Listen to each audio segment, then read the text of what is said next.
Karen Bass for mayor campaigns.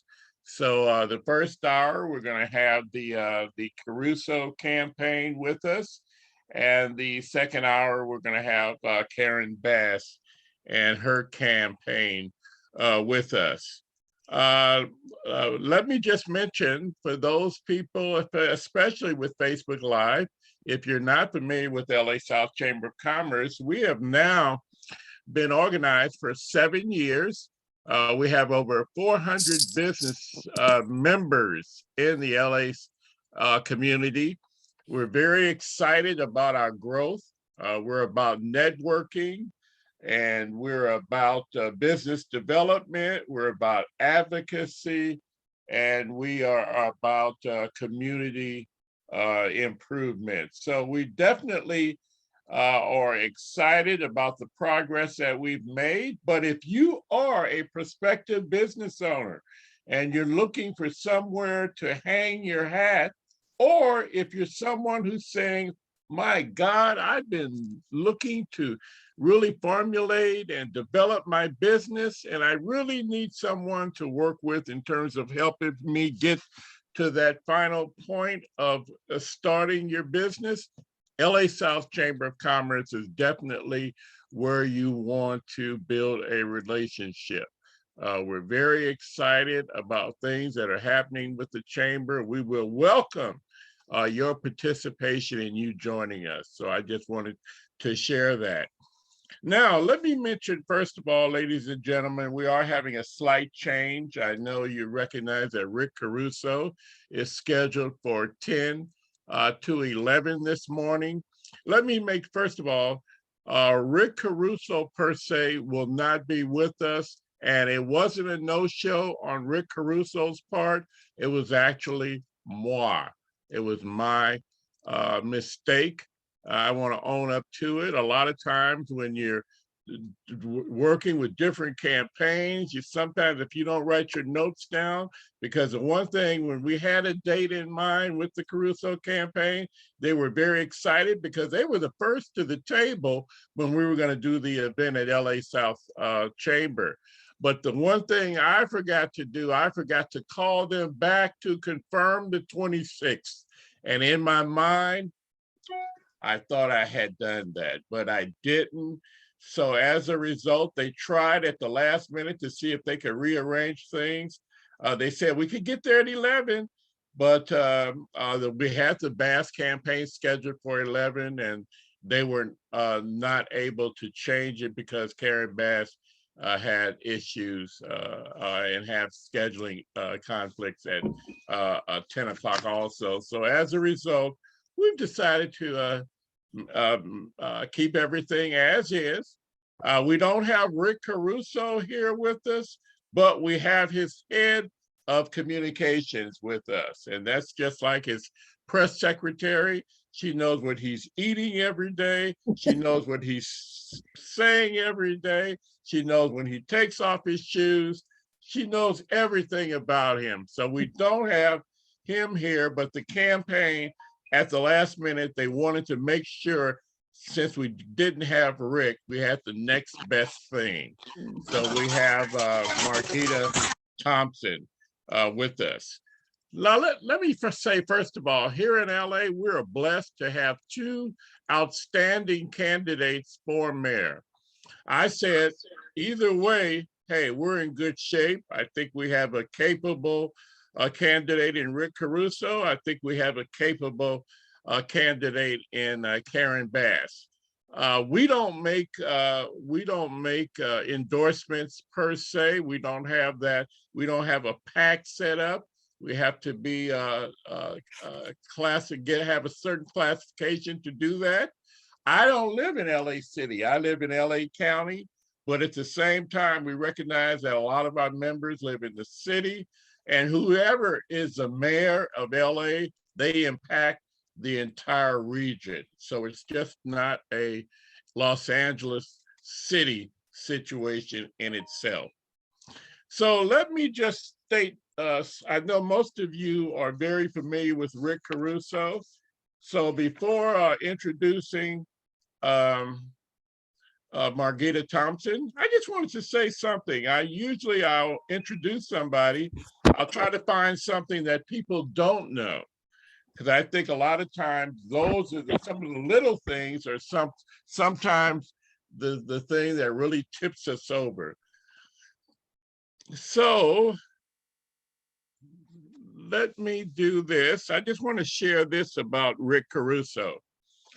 Rick Caruso's father, Henry, ran track at Marshall High. He served in World War II and then attended the University of Southern California on the GI Bill. Now, he achieved great early success in auto sales, that's Rick's father's, but he took a massive personal fall in his career when he was indicted and served time for fraud.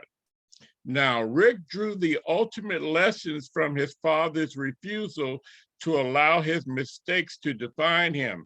Now, through his father, Rick learned the importance of redemption and the value of offering people a second chance.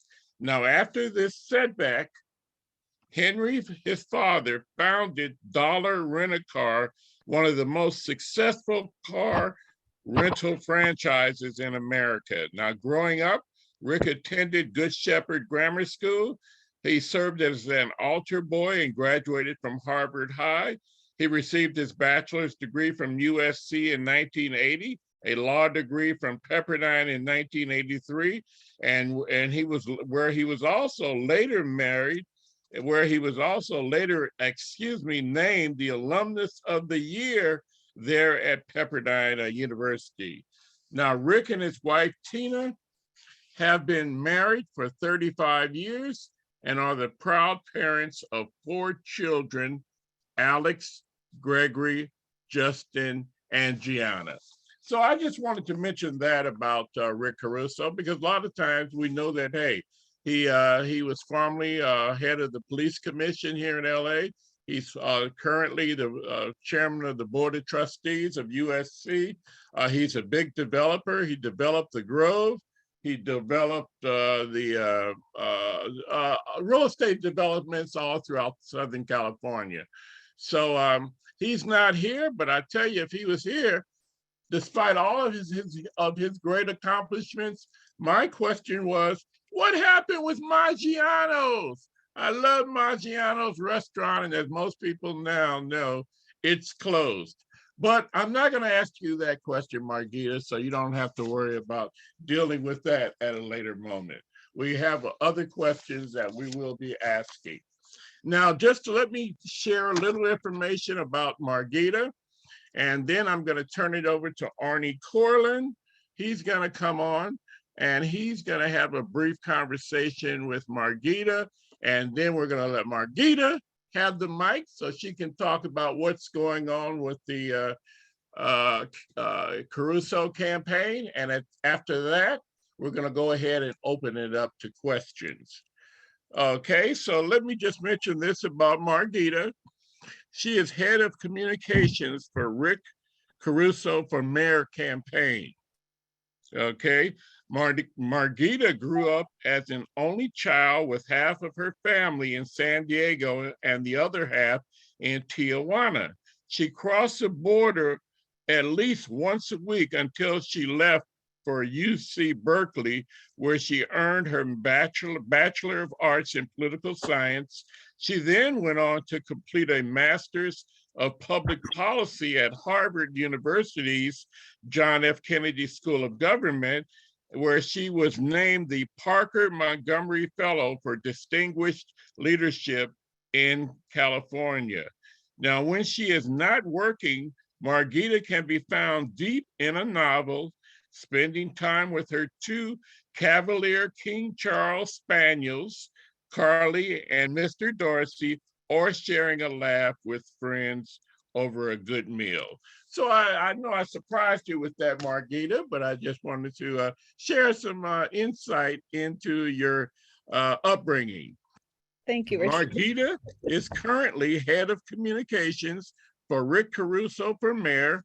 Formerly, she was senior vice president of corporate communications for Uniball, Rodamco Westfield, They're the premier global real estate developer and operator of flagship destinations that redefine how people come together.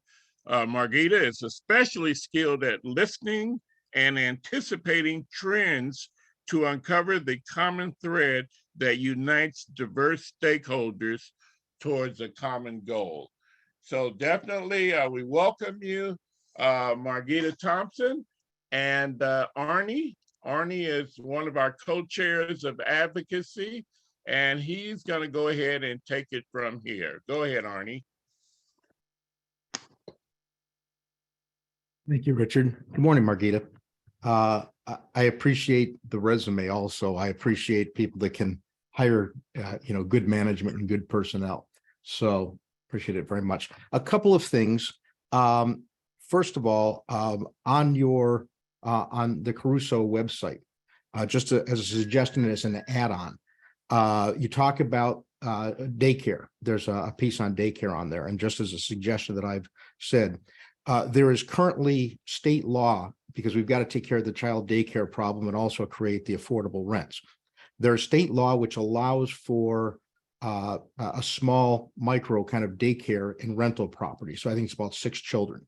And I believe that's one of the ultimate ways to allow for that community-based daycare that at a much lower cost, rather than just subsidizing it. So one of the things I would encourage in there is to also add in, where he talks about it, is the education. There's some state law that is on the being passed last year, where it subsidizes it, but rather than just subsidize it, make certain that educates, trains those that are becoming even the mom and pop daycares to understand how to grow their business, as well as so the education piece, make certain there's a business side in it. And then lastly, Section 8 in this city is very poorly managed. I was part of a group in 2004 where owners and tenants came together, and we would regularly go to the housing authority and protest the mismanagement. Back then, in my opinion, it was corruption. And if you go to KCET television and type in HACLA, you'll see the extent of what was going on there. And unfortunately, while we were able to get the head of the housing authority fired in 2011, you'll see on my website, there's owners and tenants together standing in front of the housing authority with a banner. Channel 7 was there and numerous others, and we worked together. Unfortunately, and even shamefully, our current elected officials, all the way up to the top, create the punitive and suppressive laws about Section 8 that does not help owners or tenants. And I'll ask you the question, but I understand you might have to defer it to Rick. But the mayor does have the oversight, because he hires and fires the commission. Do you know of any plans he might have to hold the housing authority accountable? And I've gone directly to our president and CEO, which I don't like that term for the, it sounds more like an organization that's there to make money, and offered suggestions from many owners. Arnie, first of all, thank you, Arnie. Thank you to the LA South Chamber of Commerce for allowing us the opportunity to be here. Rick was very disappointed that he isn't able to be here in person. Thank you very much, Richard, for explaining the scheduling inopportune moments, so we weren't able to make it. But so thank you. I also want to commend all of you for being so engaged and being on here and listening to the Caruso campaign and listening to Karen Bass. One of the things that makes LA fabulous is having engaged civic leadership, and it's what's going to help make LA even better. So thank you for the time and your focus. Arnie, first of all, you talked about daycare and education. Rick has been very focused on those issues. He is actually looking at it from the lens also of how to support women. This whole concept of the fact that we need to expand daycare services because we don't have enough daycare for current families. And so how is it that we can empower women so that they can have the flexibility, be it to enter the workforce or to do any other thing, and to have that support of adequate daycare? So he's been absolutely thinking about those issues. So I wanted to talk about that.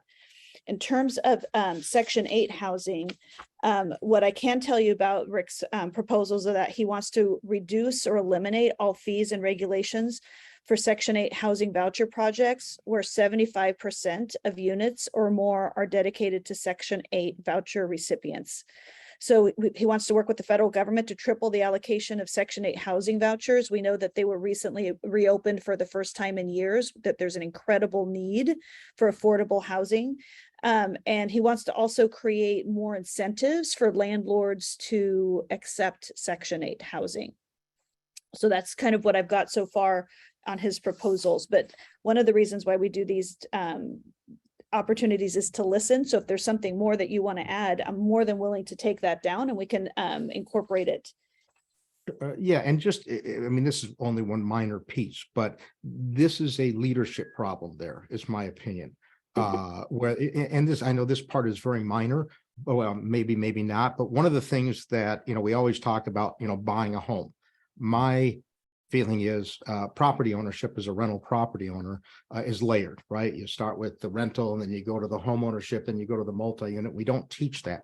And one of the things as a rental owner that I talk to many other rental owners, and this is just to give you an idea of what the leadership there is, that, you know, we say you got to buy a house, but there's no training, for example, even as simple as to how to rent an apartment.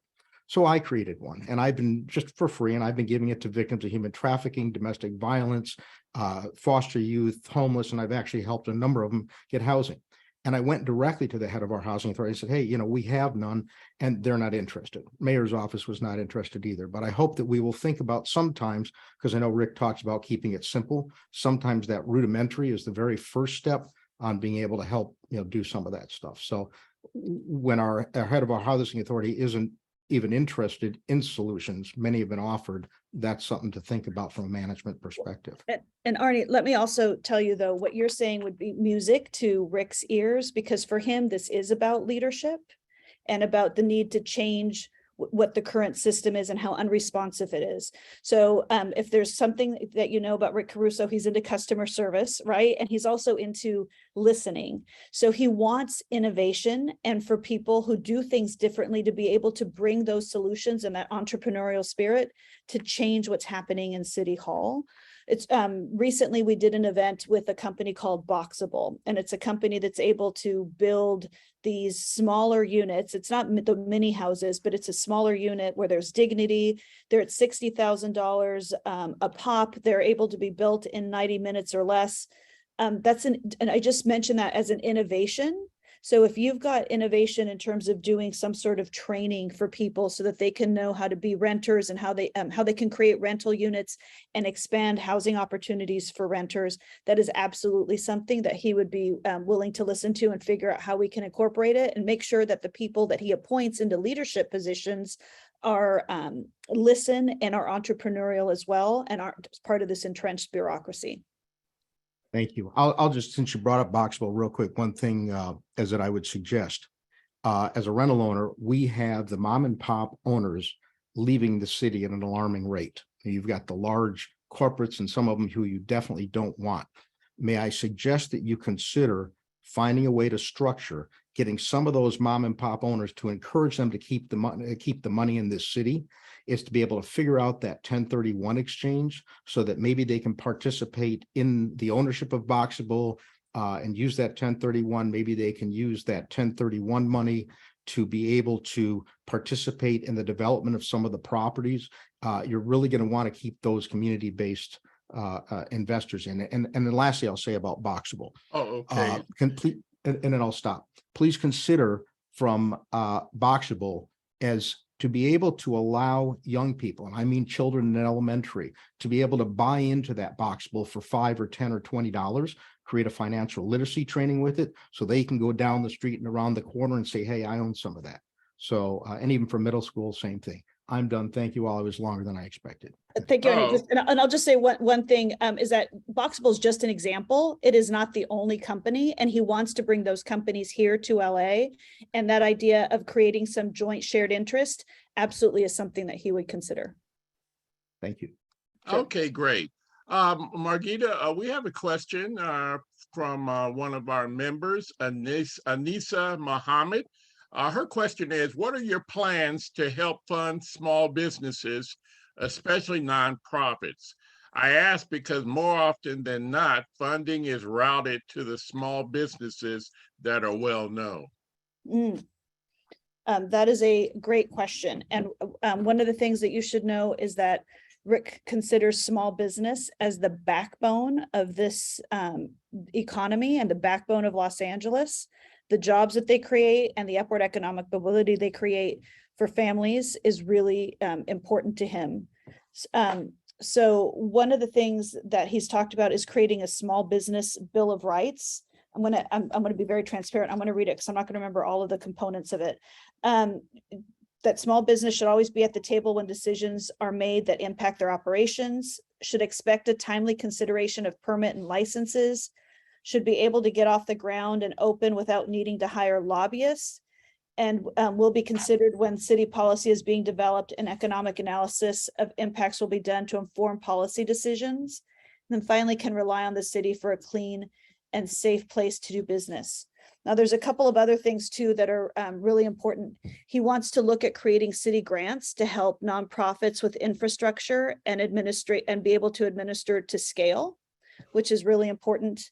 He wants to break up city contracts so that small businesses have the opportunity to engage in a contracting system that they haven't been able to engage with before. He wants to create a citywide procurement office to increase opportunities for small businesses. He wants to do an audit of the city contractors to make sure that we have not just small business representation, but that we have diverse owned businesses and give them the opportunity to participate in some of these contracts. He also understands the need to have access to capital is a key piece. And so he wants to work to figure out how to do access to capital. There's something that I'm only have cursory knowledge of, but he has talked about wanting to even explore creating a sort of a public bank for the city of Los Angeles, which could be something that could create some sort of opportunity for small businesses. So he's willing to be himself, as I mentioned, this entrepreneurial streak. He wants to figure out what is it that can be done to unlock the keys to success so that small businesses can thrive. Oh, okay, fantastic. All right, we also have another question from one of our members, Lorene McLeod. She says, her question is, I am skeptical of your claim to address the problem of homelessness by housing 30,000 persons within your first 300 days. Can you share precisely your plan, and can you clarify if you are referring to beds or permanent units?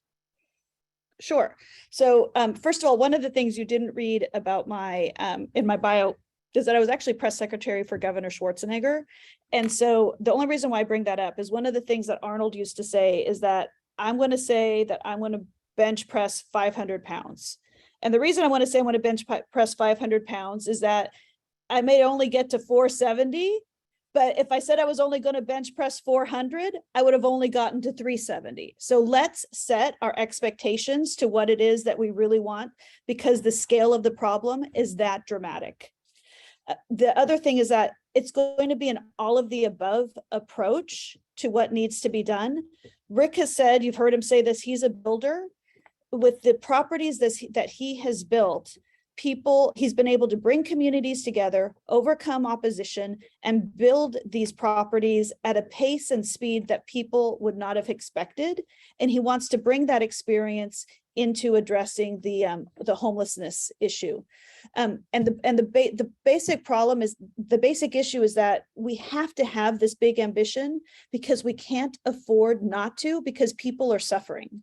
Because it's not compassionate to set small term goals where you say that light is at the end of the tunnel after 4 years when you've got people that are suffering and living on the street and dying on the street. So it's going to be things like we mentioned the boxable unit, which could be something that could either be temporary housing or it might be permanent housing. He wants to build communities where they actually have services available right there within the communities, because the places he's visited have shown that people don't re-enter homelessness if they have access to services. And the key is to first bring them in so that he wants to create these communities that are nice, that have people will have that respect these folks who have fallen on hard times, and to provide opportunities for them to be able to get services at the same time. And it's different housing models and typologies depending on what it is that each homeless person is facing, because there's no simple solution that is one size fits all. So in terms of permanent housing, we know that we need to build about 500,000 housing units over the next 8 years. And so he's going to declare a state of emergency that you've heard, that is focused on helping people out on the street, but that is also focused on cleaning up the streets of LA, because we have to also have compassion for people, for residents who are living here. He wants to conduct a top to bottom audit of waste. He wants to cut wasteful spending. He wants to build 330,000, shelter beds in 300 days. And he wants to create a goal of creating an additional 30,000 beds, so that we have enough beds to quickly and effectively get large amounts of people into treatment and some sort of housing. The other thing that you may not have heard of is that he wants to create a Department of Mental Health and Addiction Treatment, because what's happening is that you've got people that are saying the county needs to deal with this, no, the city, no, the state. He wants to take responsibility and create this Department of Mental Health and Addiction. And he wants to create and hire 500 mental health and addiction caseworkers to also help these folks. So it's not just about the housing, but it's also about the services that need to be matched, so that we make sure that people who are experiencing homeless now don't fall right back in. Okay, thank you for answering that. Our next question here, and if you are on Facebook Live, you can go ahead and ask Dexter at any point. You can go ahead and interrupt me if there's some good questions coming from Facebook Live. Next question that we have from one of our members, and just for those people that are arriving late, this is Margita Thompson. She is head of communications for the Rick Caruso for Mayor campaign. As I stated, Rick, it's not a no-show. It's an issue that I created, unfortunately, by not confirming something when I thought it was confirmed. So I've been shuffling a lot of campaigns recently, charge it to my head and not my heart. For those people that are disappointed not seeing the face of Rick Caruso. But we have his head of communications here. She's a lot prettier. So if you have questions, continue to put them in the chat. And if you're on Facebook Live, go ahead and go ahead and write your questions. And Dexter, if you come across some good questions, just go ahead and interrupt me at any time. Now, the next question we have here from one of our members, Maria Isabel Rutledge. She wanted to know, what is Caruso's position on Measure ULA?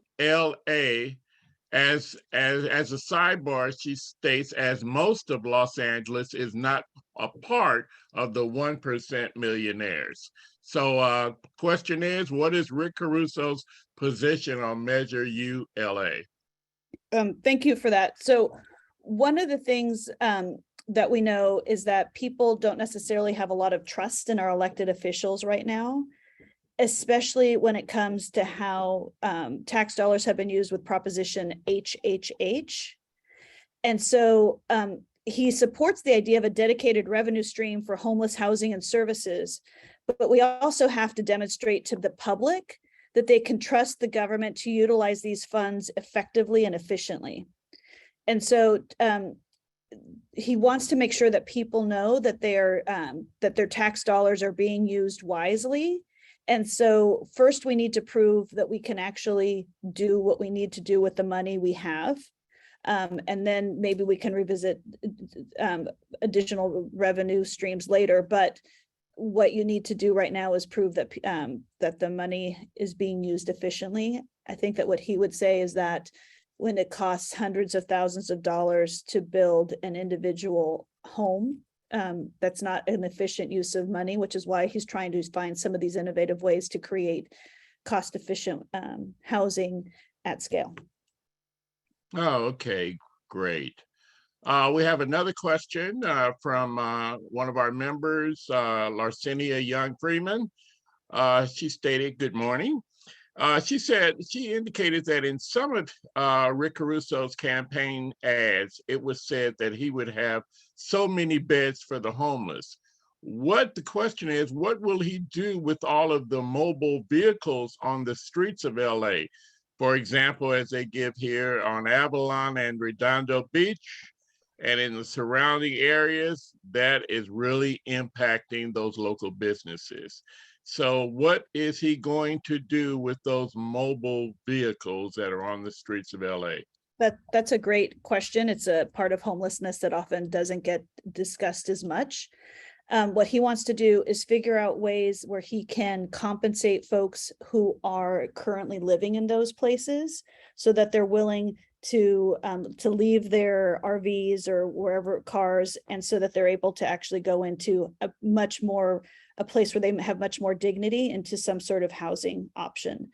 So that's one of the things that he would try to do. Okay.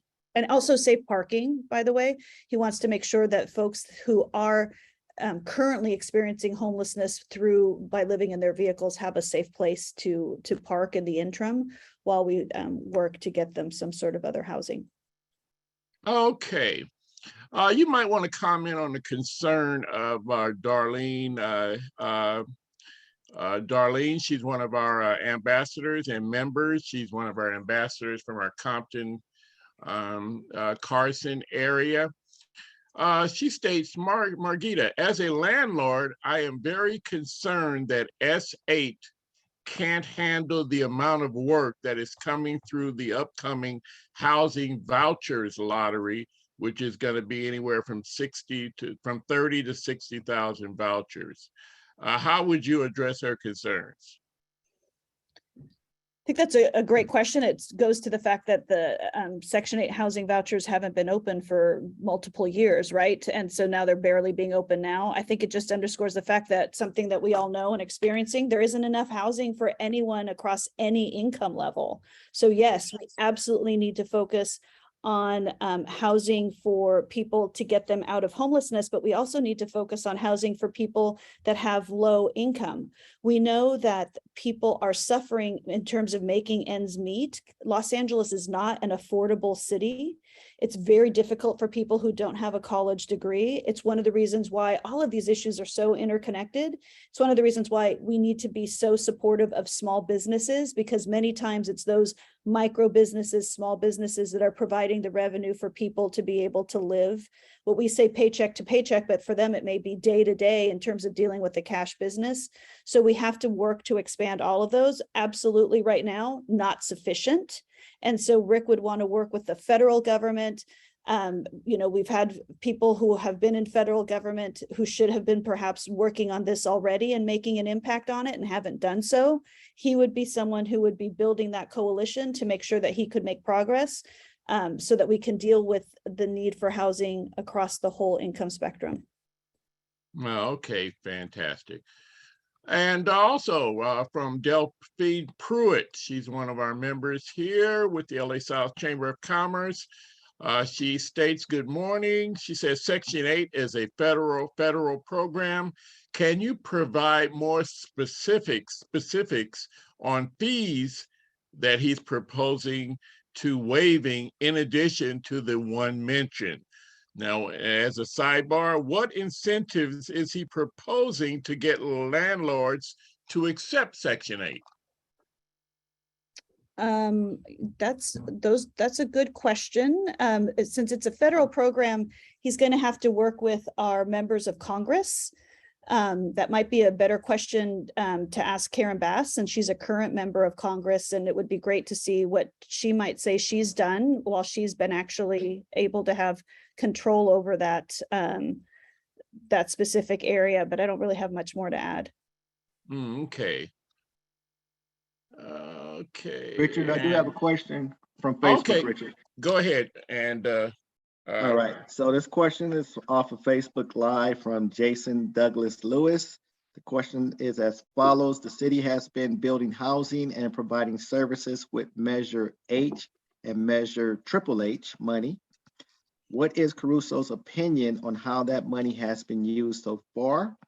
And will he continue with those plans or go in a different direction? And also, how will he allocate those funds? That again, measure H and measure triple H. Yep, I think those are great questions. I kind of alluded to them earlier. He feels that they're not being used efficiently because obviously there was a certain number of housing that was promised when people voted in those revenue streams, and they haven't, the reality is they haven't been delivered. The problem's only getting worse. We're only having an increase in homelessness, and it hasn't delivered what it's supposed to. So Rick would want to audit the system, find out where the gaps are. He would use his experience that he has as a builder to understand what needs to get rectified, and then he would move forward with what needs to be done. But we absolutely need to make an efficient use of the resources that we have. We've got over $1 billion that's being spent every year on homelessness, and we're not making a dent. So we need to do some audits. We need to look and see what's happening. We need to have leadership so that you can bring people together so that you can identify where the places are where housing can be built. We've got, I think he says, about 300 city parcels that are owned where you could place some of that some of that housing. So you've got existing resources, not just in additional tax income that voters were willing to provide, but you've also got city land that's already existing there. How do you mesh the two so that you've got the leadership to build the housing, have a plan, execute on it, and move forward? Okay, thank you for that answer.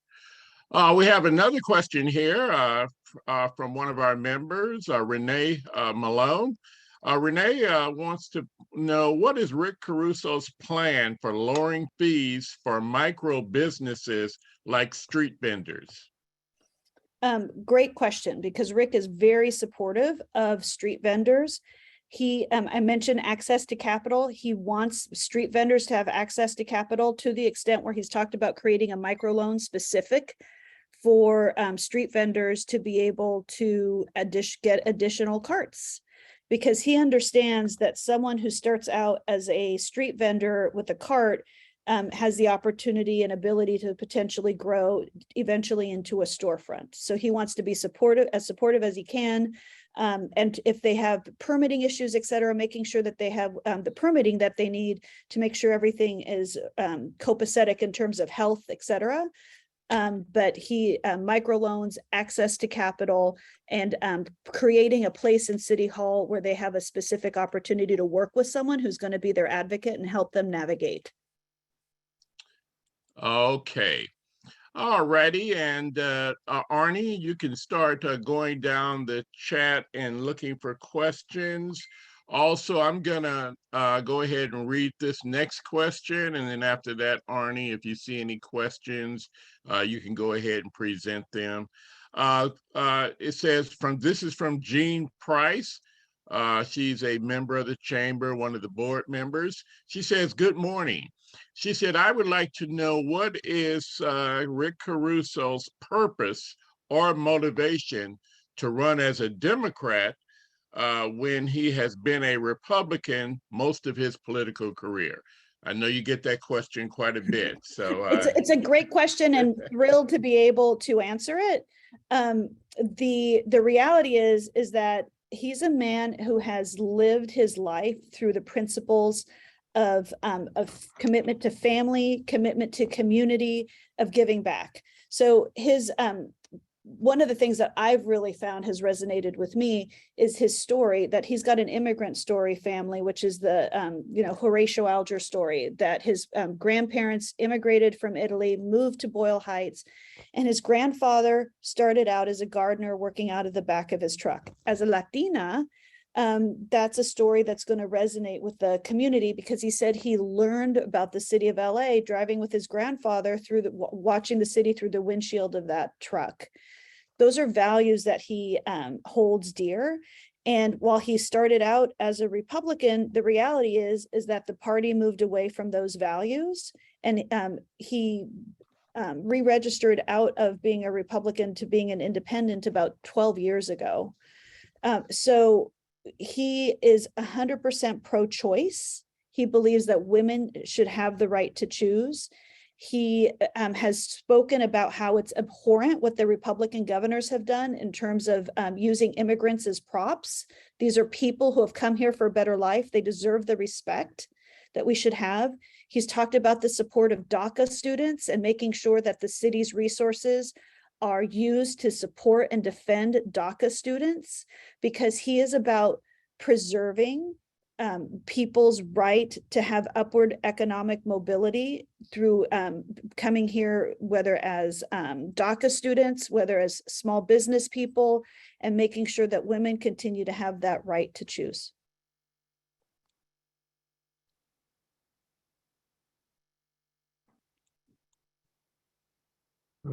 Richard, do you want me to go ahead and I'll do the next Yeah. question? Yeah, go ahead. Okay, great. So next question, which from Renee Malone, which I completely agree with. That was part of my question earlier. I was homeless before I got a place. Now I want to move, and Section 8 will not help me relocate. The city services need to be overhauled to prevent homelessness too. I think that that's a great point, in that the very system that is supposed to help people sometimes holds people hostage. And so Rick will look at whatever can be done to provide mobility for people. I'm so happy to hear that you're not living out there on the street anymore, and at least you have a place to reside currently. And the reality is that you need to have multiple opportunities in terms of what the housing is going to look like. One of the things that Rick has also talked about is that it can't just be housing for a single individual. We've got couples, we've got families. So how is it that we can create the diversity of housing stock that we need to meet the needs of different communities, but absolutely understand that the system is broken. And that's why Rick is running, because he's saying this current system is broken. We need change. If you want a change agent, he's the one to elect. If you want to elect someone who's been part of the system for the past 20 years and you think things are going well, then you've got a different alternative. Okay, thank you. Next one from Maria Isabel Rutledge. How much money has Caruso spent to date on his mayoral campaign? I'm going to be really honest with you. I don't know. But for a lot of people, admittedly, it's going to be a lot. But the reality is that it's money that he earned, and it's money that he's investing to get his message out. Because we have an elected official who's been there for 20 years, and she's got the institution of the establishment behind her. But the reality is that he's not beholden to anyone other than to the residents of Los Angeles. How fantastic is that? He's not looking for another job. He wants to be mayor of LA, to focus on the issues that are in LA, and to be able to make progress so people's quality of life in the city is better. And if you look at all the polls, that's 100% what people want. People are saying they want change. The system is broken. And so he's the person who's going to be able to bring it.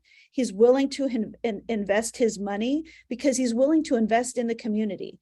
This isn't the only time he's invested in the community. He's got a history of going back 20, 30 years of being involved in groups like Para los Niños. He's been involved in Operation Progress, doing it as private philanthropy, and to a large extent doing it quietly.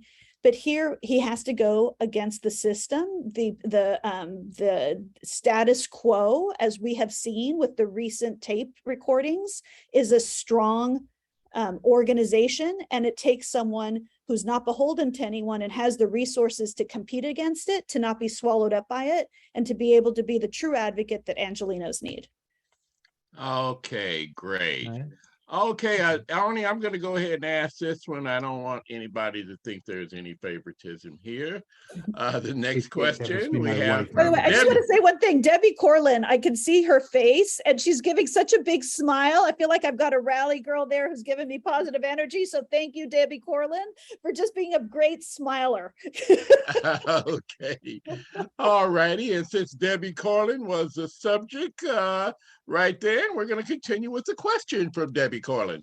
Fabulous. Okay. She says, on your website, it states that you want to create a public health department and to hire mental health and addiction caseworkers. She says there is an opportunity for law enforcement, first responders to use body cameras to connect with mental health workers in real time. Now, this has been done in other cities, she states. Would this be something that you would be willing to consider? I think that, Debbie, thank you for the question. When Rick was the head of the LA Police Commission, he actually worked with Police Chief Bratton to have police officers coupled up with mental health counselors, outreach counselors. And he believes that that is something that should continue, that should be restarted, because it hasn't happened right now, but to continue, because it's not fair to the police officer to put them in a situation that may not, where they aren't prepared to be a social service worker. And it's not fair to the social service worker sometimes because there may be safety issues. So putting the two together actually gives you much more of an impact. And that is something that he absolutely supports. And the other thing that's really important is that when he's talking about the police force, he's talking about community policing, which means that people also know the neighborhood and know the neighbors, and where people have a sense of trust that they can go to the police officers and have some sort of relationship there, which is much different than having just people who we don't know come into our neighborhoods, where you don't end up having that rapport. So being able to couple community policing that truly reflects the communities where people come from, being able to have the resources there so that they can pair up with community outreach people is really, we think, a way to deal with the compassionate part of what people want to when people are having some sort of mental health issue. Okay. Dexter, do you Yes. you have your hand up for another question? Yes, Facebook Live questions two. One was a response to the immigration. Tyrone Sessions asked a question. So is he pro illegal immigration? I know you all were talking about immigration at one point with the DACA. So Rick asked, I'm sorry, Tyrone Session asked, so is Rick pro illegal immigration? That's one question. So you go ahead and answer that one. So I would say that he understands that people are going to come to this country for a better life. He's pro pathways to citizenship. And so with DACA, what happens is that, for those of you who may not know, is that a lot of them are brought here as children who may not have had the benefit of being born here, but certainly in every other way are contributing to our vibrant communities. And so he wants to make sure that people have a pathway to citizenship. Very good, thank you. The second question from Facebook Live, again from Jason Douglas Lewis. What are the plans for crime prevention in Black communities? So as I mentioned before, community policing is really important. So when Rick talks about wanting to hire more police officers, it's police officers that also reflect the communities that they represent. And so in Black communities, it could mean having Black police officers. In Latino communities, it might mean Latino police officers, or police officers who speak Spanish. What's really important is creating that community connection, so that policing isn't just seen as this punitive thing, but it's something that creates a safe environment for all communities. And it's also about making sure that the police department is accountable to the communities that we serve. And so it needs to be a combination of accountability, of dealing compassionately with communities, because the reality is that we know that Black and Brown people are more likely to die in custody. And what is it that we can do to make sure that we create an environment where that isn't the case? And that starts with having to build trust. And the police department absolutely has to earn the trust of the communities, or else everything else crumbles around it. And so it's all of that combo. Very good. I have one more from Facebook Live. This is from Erica Lynn Stafford. And she's asking, what Black nonprofits has Rick Caruso worked with in the past, or currently working with? Oh, that's a good question. I'm not sure if I don't know what his giving has been, other than Para los Niños and Operation Progress. I know Operation Progress is very focused in the Watts neighborhood. That's a very diverse neighborhood that supports both Black and Latino families. I don't, and Para los Niños is in Skid Row. that helps both Black and Latino families and other disadvantaged families that happen to be in the area. There might be, hold on, let me just look at one piece of thing that might give. There's also, I know that he's developed a relationship with Sweet Alice. So I think I remember seeing her, to be perfectly honest, I remember seeing her in one of his commercials. And then there's LaWanda Hawkins, who is the mom of murdered sons, and he's definitely worked with her. I don't know what the organizations are, the names of the organizations are, but I know that he's had conversations and worked with the Black community, but that's kind of what I got. Okay. Okay, great. And okay, this question is coming from the owner of Omni Communications, that's Regina White. I would like to know if he will have a whistleblower program so that we can report the agencies, i.e. Section 8, et cetera, that aren't providing the adequate responses to the frontline organizations who don't receive grant funding. Absolutely, yes. Here's the bottom line, is that we've got a system that isn't working. We've got a system that is corrupt, and we have a system that needs to be made responsive to the people of Los Angeles. And so getting that sort of feedback, getting that sort of insight, getting that sort of whistleblowing is going to be absolutely crucial to holding people accountable. Because the reality is that when you've got a system that for decades has not been responsive to people, it's going to take everyone's effort to shine light on where things aren't working, where things are not working for Angelenos. And when he hears about what those issues are, I can tell you from the time I've been working with him, he identifies a problem and he moves to fix it. Oh, okay, great. And Dexter, is your hand up again? Yes, I do. Tara Perry from Facebook Live. This is in reference to community policing. And the question is, would that community policing be hiring people who currently live in our community? And she's referring to South Los Angeles, or gentrifying our community with officers? What an interestingly worded question, but I can tell you absolutely hiring people from the community. It has to be people that have that special connection with the neighbors, with the neighborhoods. And if you can get people that have grown up in those neighborhoods, that's like so much better. We want to have senior lead officers that understand the community and that come from the community. So this is about reflecting the communities, not changing what the communities look like. It's about making the communities feel safer. And it's also about creating a system for financial and economic stability so that people can stay and afford to live in their neighborhoods and not have to move. Okay, did you have another question, Dexter? No, that's it for now. Okay. I'm still looking at scrolling through Facebook Live here. I can appreciate it. I'm scrolling through here. Okay, Arnie Carlin mentioned that also. I think he's chairman of the board, and he's really been supportive of the Strive School. That's at 93rd and Main Street. I know I've been there on a few occasions.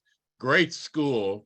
It's a charter school here in South LA. If you haven't gone there, you need to go by. They'll give you a tour.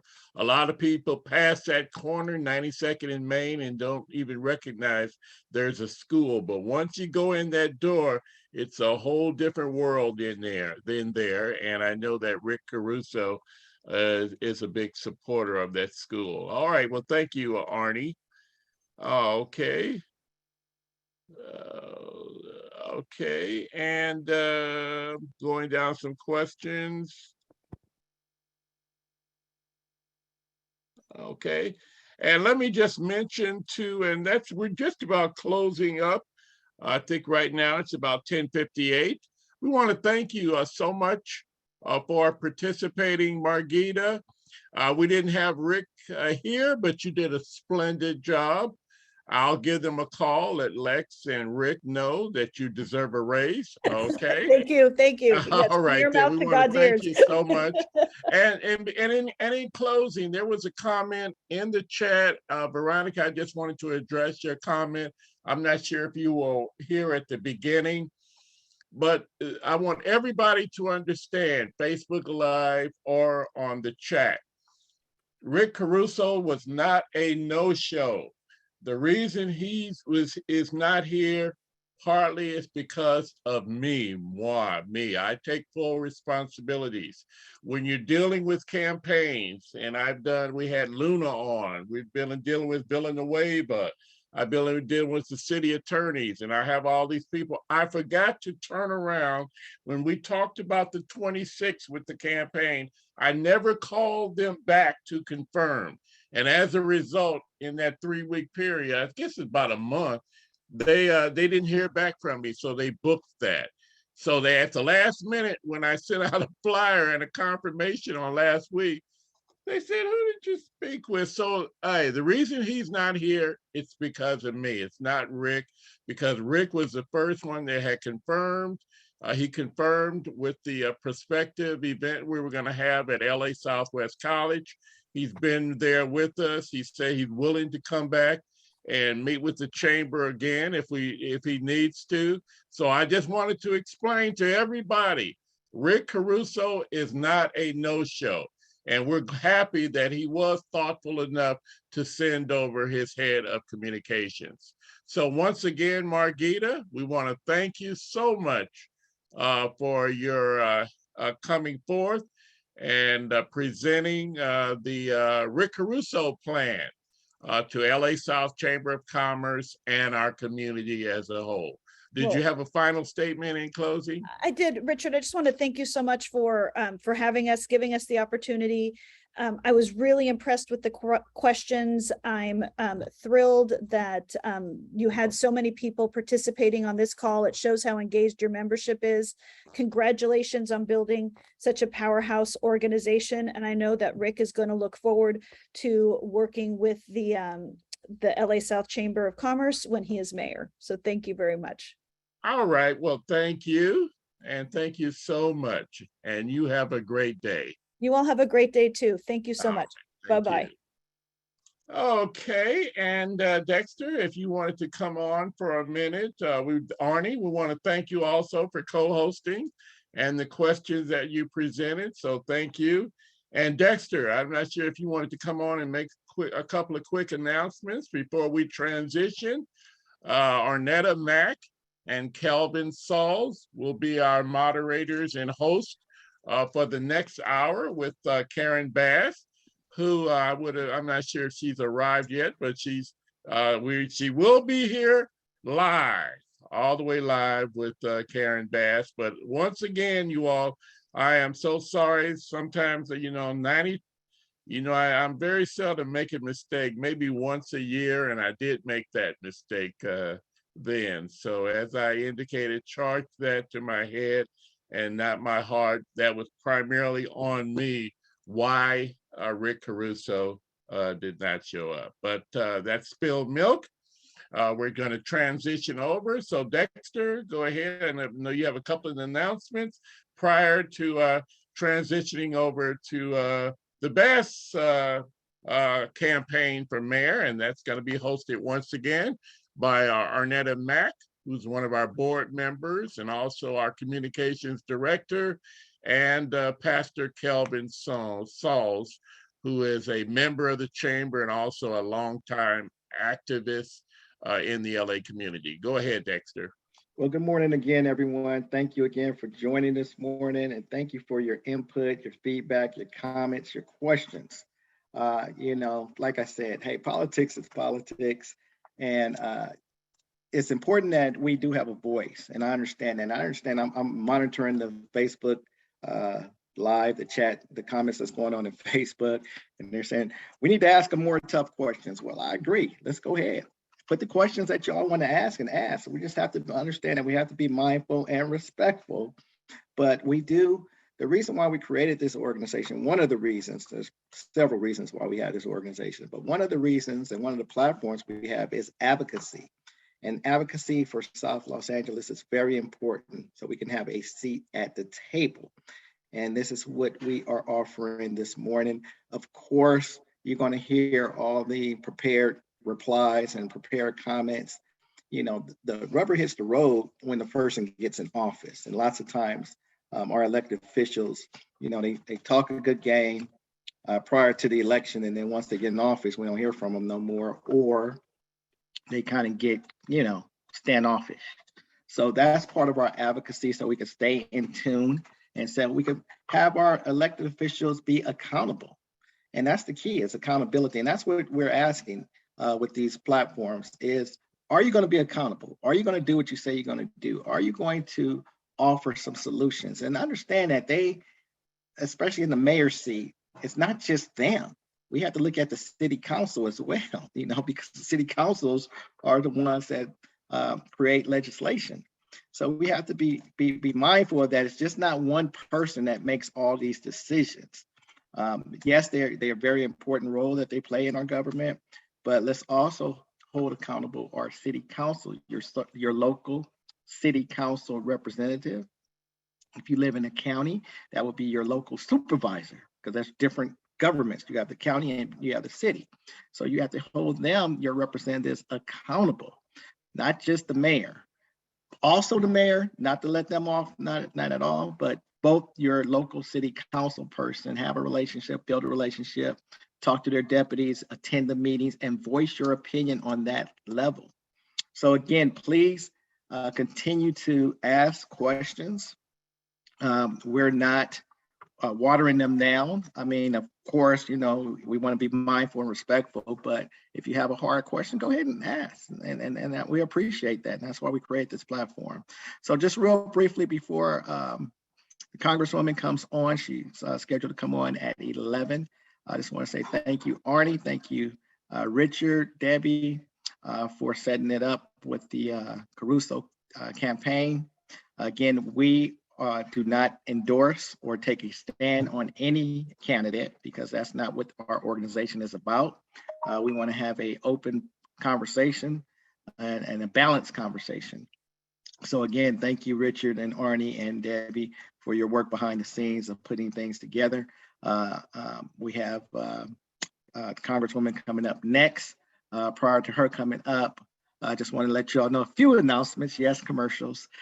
We are launching our new initiative tomorrow. It's called LA South Business Talks. So not TED Talks, but business talks for South LA businesses. We have enough talent in our community. We have enough resources in our community that we could take care of our own community.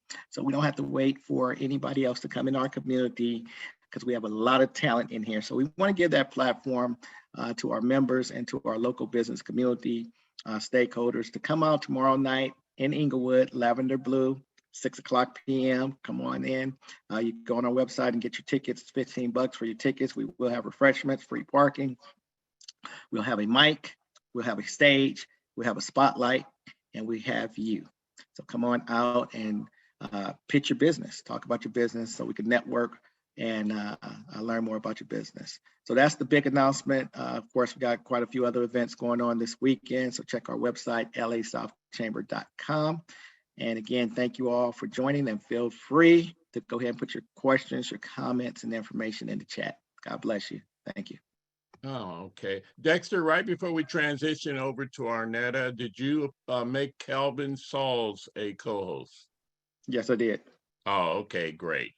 All right, you all. Thank you. I think some of you were here for the first hour, and now we're going to the final lap. I see the Congresswoman is in the house, so we're excited. I'm going to turn it over to Arnetta Mack, as well as Pastor Kelvin Sauls. Go ahead, Arnetta. Thank you, Richard, and good morning, everybody. I'm Arnetta Mack. I'm the Communications Director for the LA South Chamber of Commerce. I'm a board member and a small business owner of Mack Enterprises Unlimited.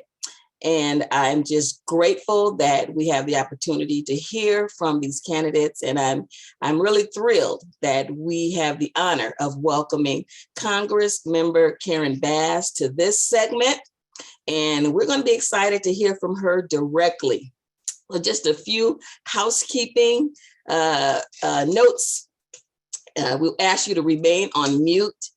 If you want to participate in the conversation, you can put your questions in the chat, whether you're in the Zoom room with us, which are members of the chamber, or watching via Facebook Live.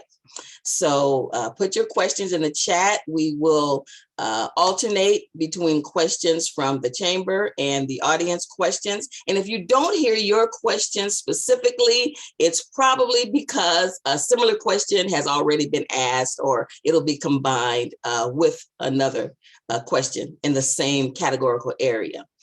I think that's all I'd like to say. Once again, thank you, Dexter McLeod, our president of the chamber, Richard and Arnie for coordinating this event. I'm going to turn it over to Pastor Kelvin Sauls, who will take us further with Congress member Bass.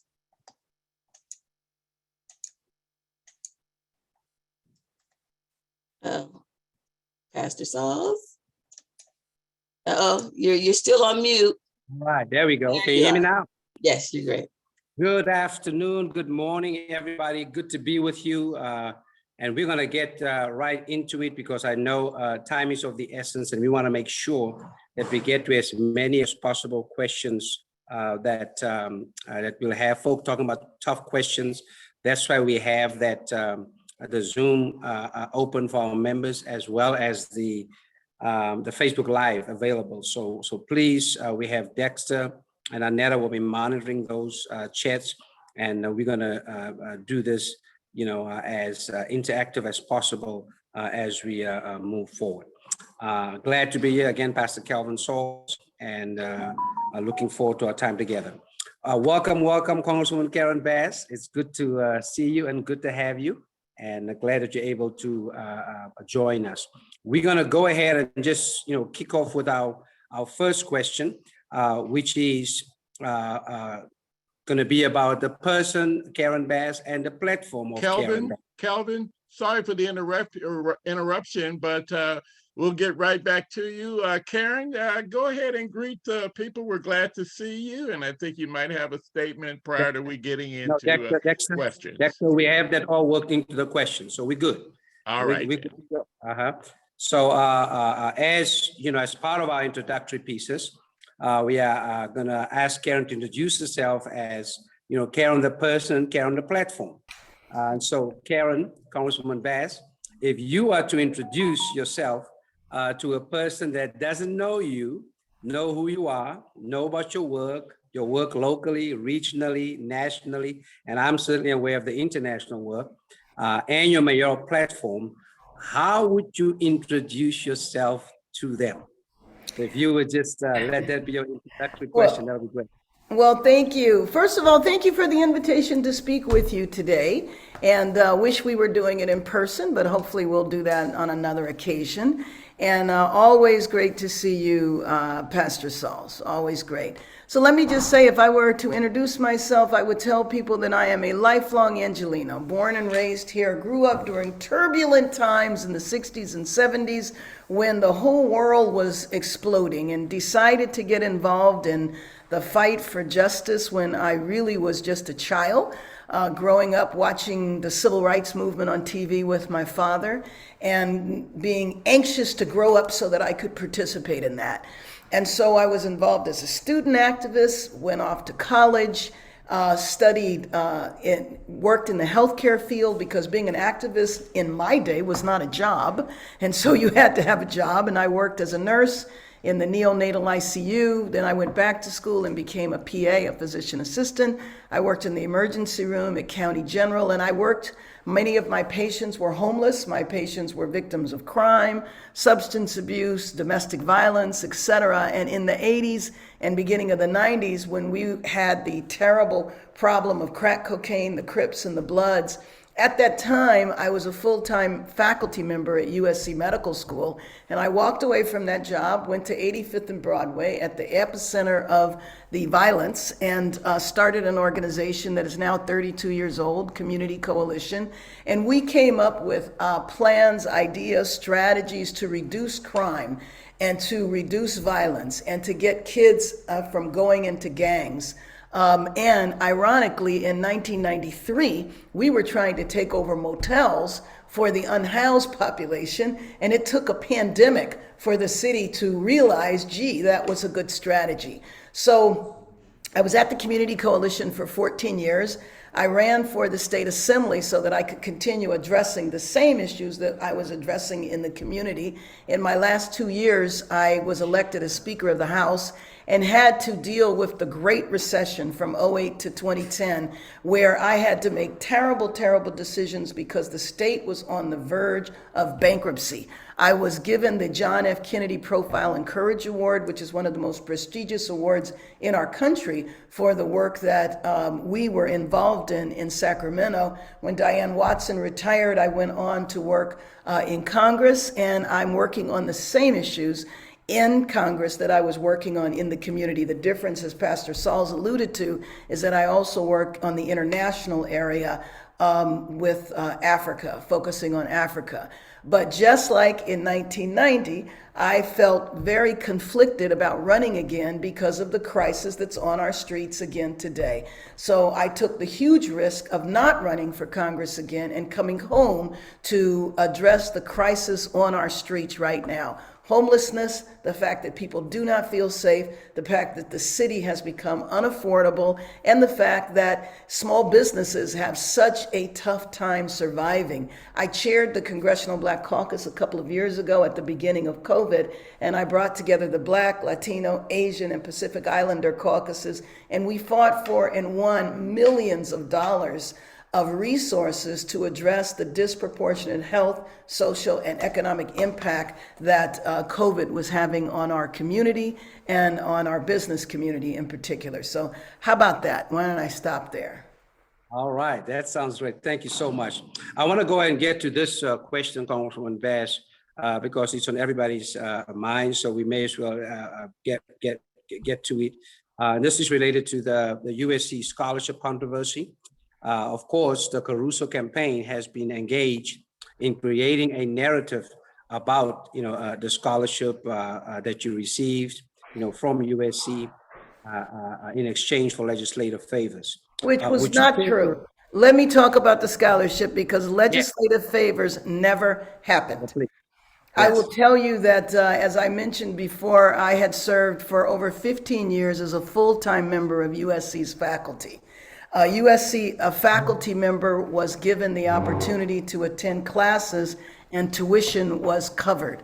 They changed that policy, and the dean of the School of Social Work offered me a merit-based scholarship. Now, Rick Caruso, who's chair of the Board of Trustees, knows full well that the deans have the authority to give discretionary scholarships. It was not given for the return of any favor at all. What he has attempted to do is to smear me and connect me to the fact that the dean winds up indicted later.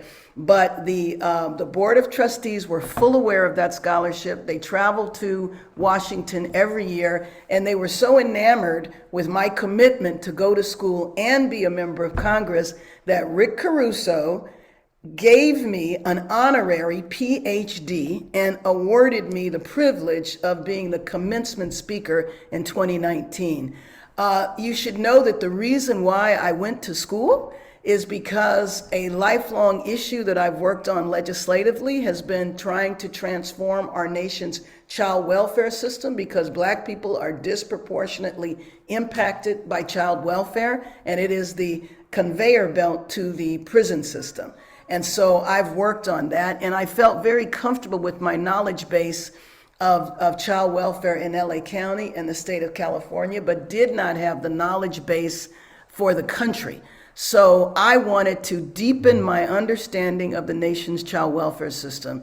It is not like I went for a MBA so that I could be a venture capitalist. It's a master's degree in social work.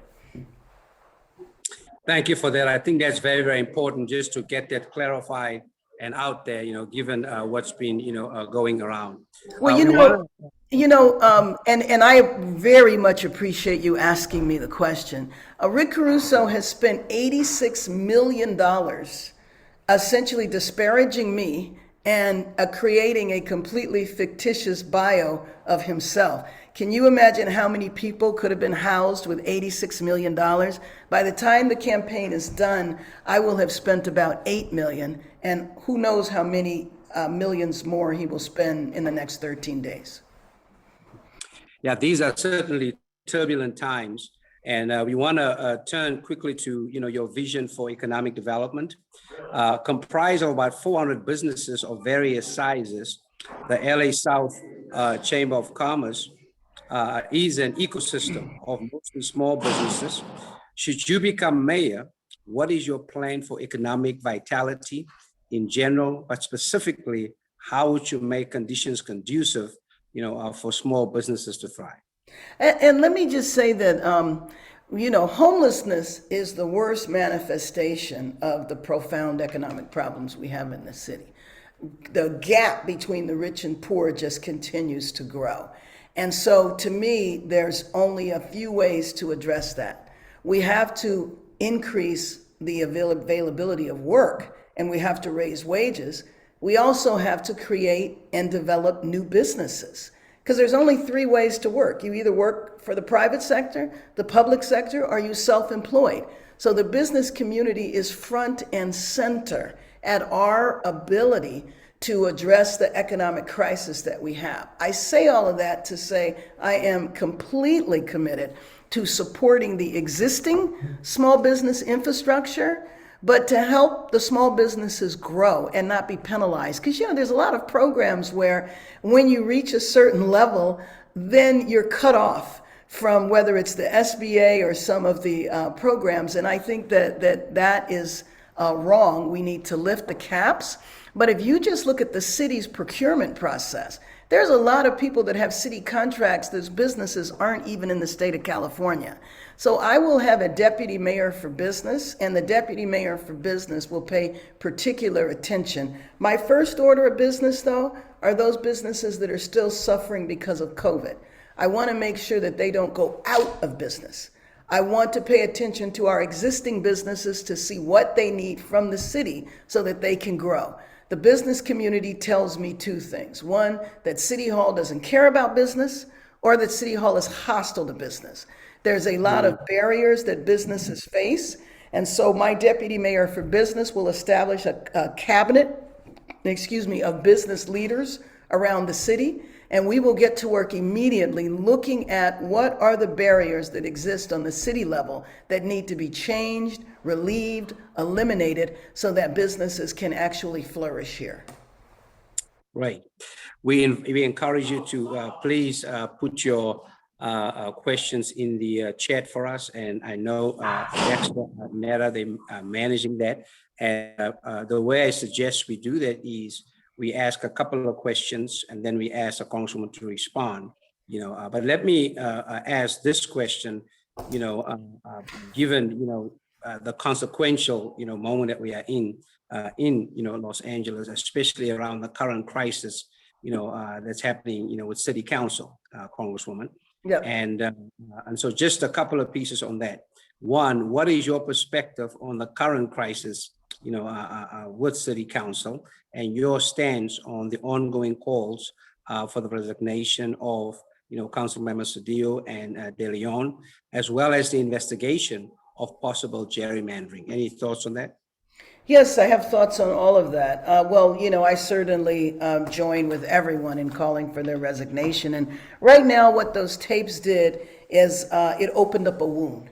It opened up a wound. And for that wound to begin to close, I'm not even saying heal, the basic thing that needs to happen is they need to go. And it's actually rather shocking to me that they didn't do what Nuri Martinez did, which is resign immediately. You know that the council isn't even able to meet right now. I mean, well, they actually met. I mean, you probably saw it yesterday. It was a mess, but they did meet. They went through and finished the work. Yes, I support Attorney General Bonta, who is going to investigate the redistricting process. They have to examine whether or not they throw out the lines, which is going to be challenging considering that people have already been elected based on those lines, as to whether or not a new election is going to be called, or the next time there's a council election, it happens under new lines. I also agree that we need to have an independent redistricting commission. But let me just say a few things about it. Number one, I heard the tapes on Sunday. By Tuesday, I had called for an emergency meeting that took place at Trade Tech. We had a group of civic leaders there, and pretty much everybody in the room represented every category that was talked about on those tapes. And Pastor Sauls, you're very familiar with this process. When we have these flash points, we go into action. We don't allow time to happen, because what happens then is the wound festers. And then the media jumps in and basically aggravates the situation. So Representative Jimmy Gomez and I called for a meeting. We met and we spent an hour or so just talking about the impact, hearing the anti-Black racism, hearing the anti-Indigenous, LGBTQ, I mean, you know, going down the list, and the impact, you know, that had on all of us. But then we switched over into action mode and said, okay, now what are we going to do about it? And so we decided that we needed to have a series of convenings all around the city to talk about what happened, but to decide what needs to be done to improve the city. So last Friday, we convened again. We did a press conference, and Representative Gomez and I called on the civic leaders to initiate these dialogues, and we suggested that they take up several issues. Dialogues are important, but I never believe in dialogues and that's it. It's a dialogue toward action. And so one, we've asked them to examine the idea of an independent redistricting commission, to examine whether or not city council should expand. And personally, I don't automatically think the city council should expand. I think we should examine it, because I also think if, let's just say, the city council doubled, it might further the structural inequity. We might have really poor districts and really rich districts. And that's a problem now. I could see it getting worse. So maybe it's a good idea, but I don't think it should be a knee-jerk automatic reaction. But then to me, the biggest issue, which was at the root of the discussion, is the structural inequity in the city. That's why they were trying to divide it up the way they were trying to divide it up. It was an argument over assets. And so we need to look at the inequity in our city and say, how do we resolve it? And I always use the example of my congressional district, because I represent all of South Central, but I also represent Century City and Westwood. And you go from the west side of my district to the east side of my district, and it's like two different cities. How come the southwest side can't get basic city services like that aren't even needed on the west side? You know, and so I think that we have to take out of this tragedy and turn it into a victory. And the way you do that is through the dialogues and an action plan. And so that was my response. And I think that's something that I bring to the table, decades of experience of building coalitions and across collaboration with the Latino, Asian, you know, all the different communities. I mean, there's certainly a lot of pain right now. And I believe that, pain is a path to new possibilities. Should you become mayor, given the hurt, especially of the words expressed, to indigenous, to Blacks, to Jews, et cetera, LGBTQ plus community, should you become mayor? I mean, how will you, facilitate healing, how will you facilitate accountability, as well as work on restoring the integrity, of city council? Well, again, the election is in 13 days. And if I win the election, then I would jump in to participate in this process. I didn't think it was appropriate for me to participate in Right now, what was appropriate for me to do as a community leader was to convene the process and support the process. If I'm elected mayor, I'll get right in the process, because I think that is what you do to heal, is that you come up with specific proposals, you turn it into something that is positive. One thing, though, that I reject very strongly is the notion that the conversation that they were having in the room has set back Black-Brown relations by decades. Because I'll be darned if the work that we've been doing for at least the last 4 decades, and that's just in my lifetime, okay, is all of a sudden erased because of tapes. And I think to agree with that is dismissing work that has been done for years. And we have to reject that notion and not let the media or anybody else seize on it to divide us further. And so that's the way I would respond, Pastor Sauls. If I'm not elected, then I would jump in and participate in the process as an Angelino. If I am elected, then I will jump into the process as a leader and talk about how we are going to implement it in my administration. Now, we already have an Office of Racial Equity and Social Justice, and obviously that is an important vehicle. And maybe through the dialogues and agenda, that's an office that we can beef up, expand, fund further, develop programs out of. But I would say that's the most appropriate vehicle for us to work with. Thank you. We're going to go ahead and transition to some audience questions. And I'm going to ask Annetta if she would read the first 3 questions, maybe, and then we'll ask the Congresswoman to respond to that. Annetta? Okay. I'll read them one at a time. How's that? Thank you. Thank you. Okay. So the first one comes from Chamber Member Lorene McLeod, and she wants to know, what are your plans for community policing, since currently there is uneven police treatment of our Black and Brown communities? I'm happy to answer that one, but I also want to answer the one about Scientology that I see above, even though I know that person is signed off. But in terms of police reform, I led the effort on police reform in Washington, D.C. I put together the George Floyd Justice and Policing Bill. We passed it twice out of the House.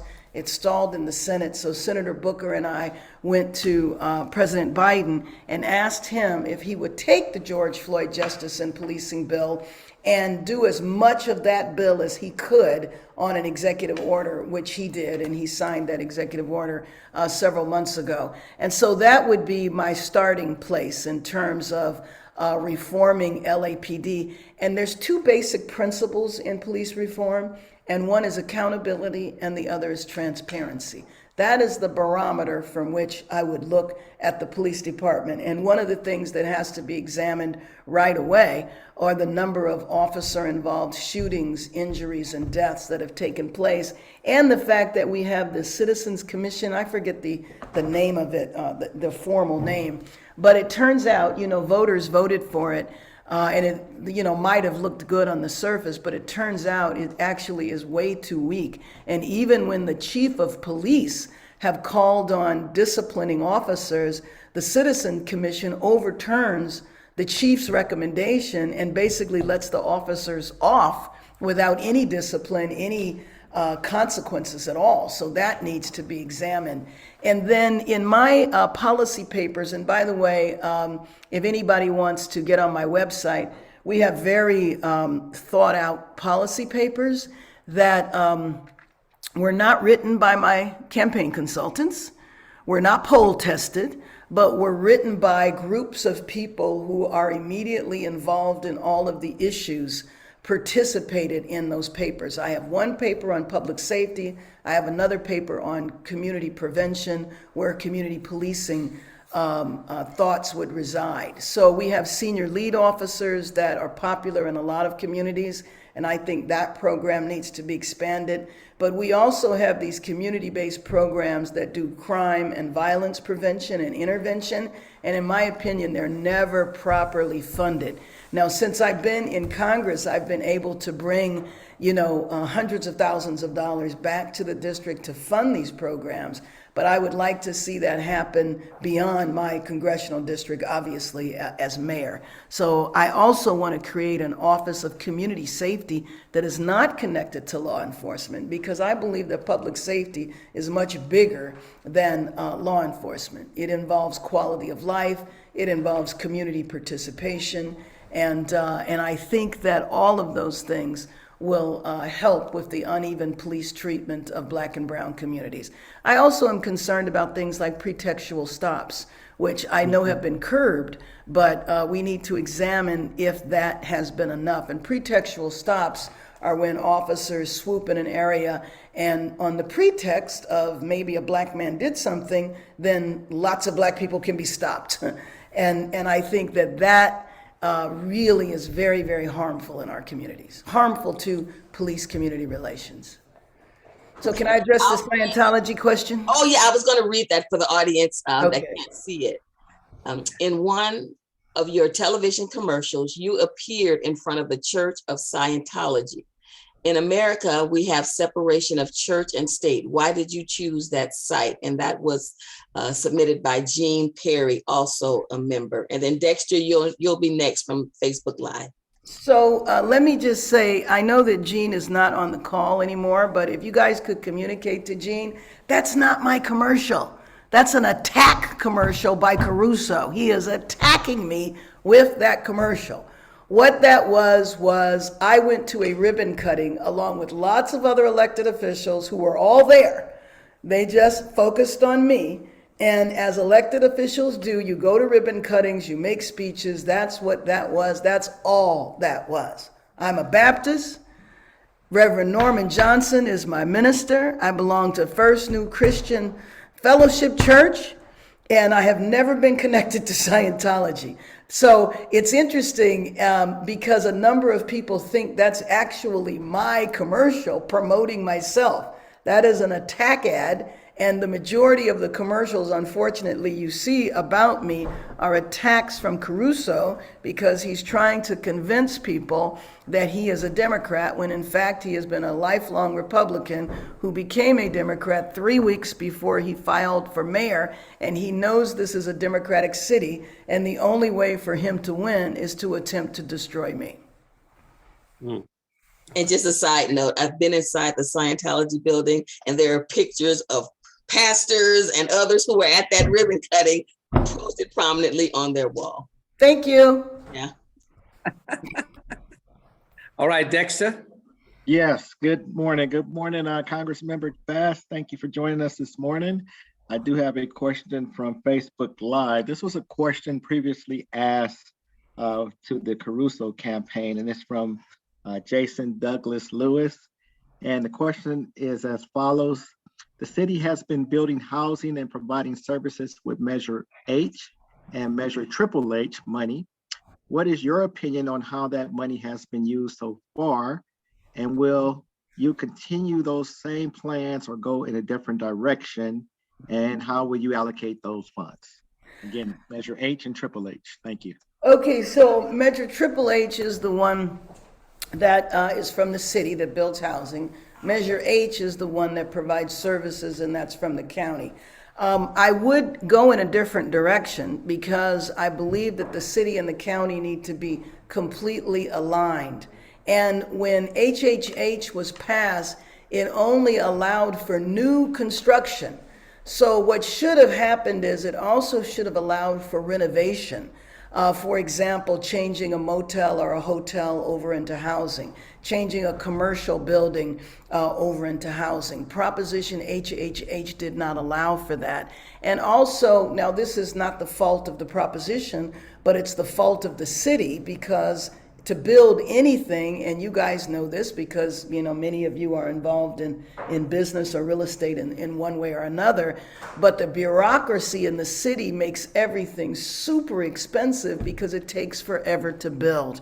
And so one of the things that I hope to do as mayor is to disrupt that bureaucracy, because that bureaucracy does not work for people. So when those propositions were passed, they thought they'd be able to build 10,000 units by now. And by the way, at the time, there were about 12,000 homeless people. So homelessness tripled in the time that that proposition was passed until now. And so I wouldn't stop any of the projects that are in the pipeline now. I would try to make them go faster so that they won't be as expensive. But I do think moving forward, we need to do it differently. Aneta, would you allow me a follow-up question on this, please? Just a follow-up on this one. As one who serves on LASA as a city commissioner, I mean, we deal with the challenge, or what I call the moral crisis of homelessness on an ongoing basis. So Congresswoman Bass, instead of just talking about root causes of homelessness or houselessness, how do you understand the drivers of homelessness and houselessness?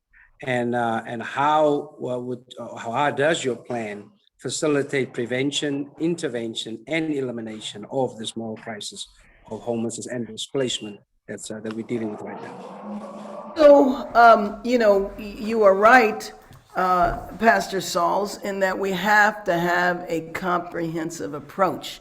We have to prevent people from becoming homeless. That's what happened, Arnetta, to the propositions. It didn't anticipate the fact that for every 200 people they take off the street, 240 more wound up on the street. And so the county is testing a couple of models that I would really like to look at, which is trying to predict those people that might fall into homelessness and intervening before they do. That's a pilot program that they have going, and I'd like to see how that works. But again, it goes back to the original question at the beginning, which is profound income inequality. People are not making enough money here to survive, and the rents are too high.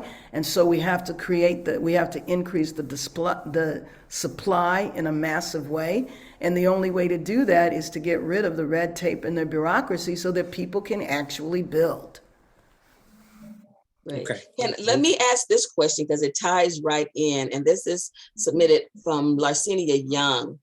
What will you do with all of the mobile vehicles on the streets of LA? And she named some streets and surrounding area which affect businesses in that area. So she's referring to those who are homeless living in those vehicles. What will you do with all of them? Oh my goodness, there's some areas where it's just massive. I mean, Centinela, in Ladera Heights. I mean, there's some streets where it's like entire blocks. And I would treat those vehicles in the same way I would do the tents.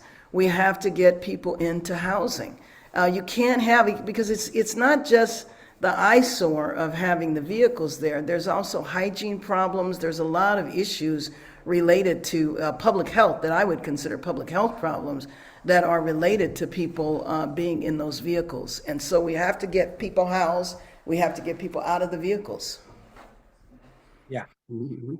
We want to talk a little bit about crime, and I want to ask Dexter and Aneta whether we have any questions from the audience just related to crime. And know earlier we talked about, law enforcement, public safety. I have a follow-up on that, but just any questions around crime and public safety or community safety? Go ahead and ask yours, Pastor Saul, and I'll keep scanning the questions here. I'll come back. In light of the rise in crime, Congresswoman Bass, what is your plan for community safety, especially as it relates to restoring the integrity, transparency, and accountability of the Los Angeles Police Department? A related question to that is over 50% of the city's budget is currently allocated to law enforcement. That's one of many departments that need to provide services to the over 4 million residents of Los Angeles.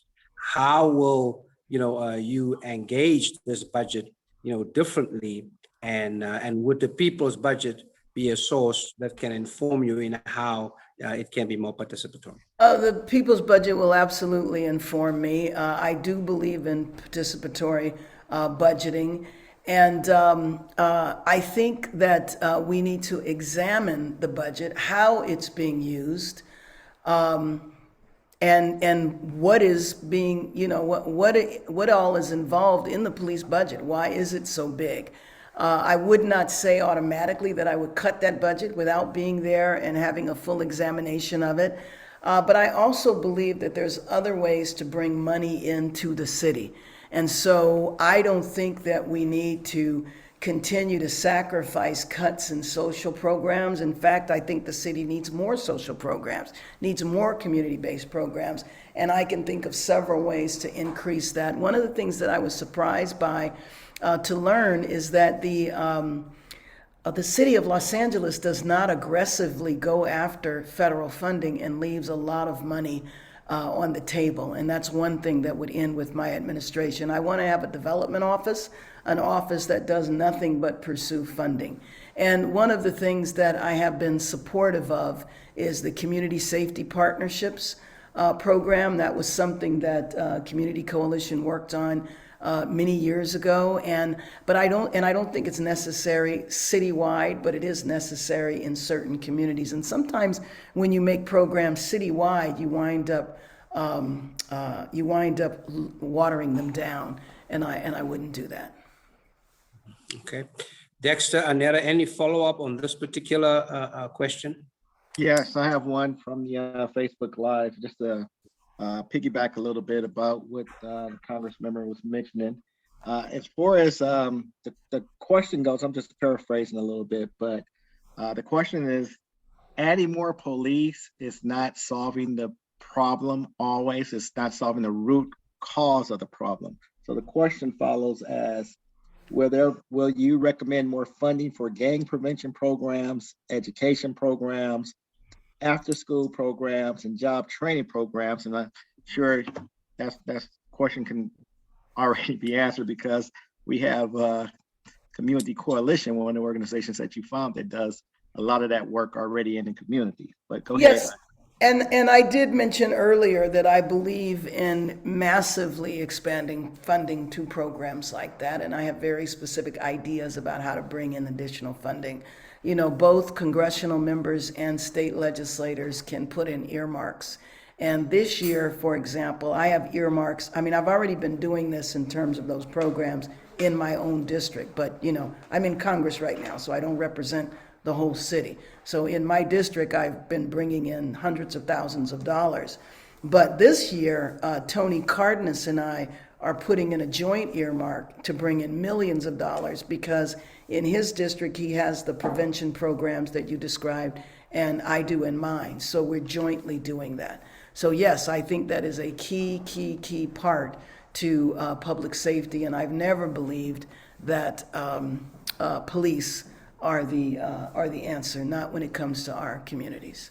I know I only have time for a few more, maybe two more questions, and then I have to run on to my next event. Okay, I'm going to ask a question posed by Veronica Spigner. She wants to know just your thoughts around the ownership of a Crenshaw Mall and Leimert Park.